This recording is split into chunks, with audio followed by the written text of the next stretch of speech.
అనగనగా ఒక ఊరిలో ఒక కోడి ఉంటుంది.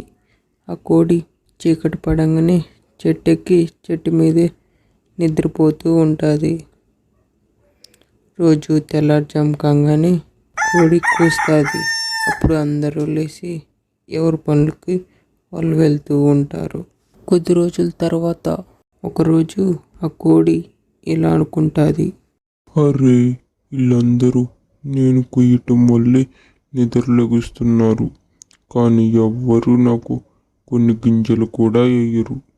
నేనెందుకు వీళ్ళని నిద్ర లేపాలి? నేను వెళ్ళి దూరంగా వెళ్తా. అప్పుడు వీళ్ళు ఎట్టా నిద్రలేస్తారో చూస్తా.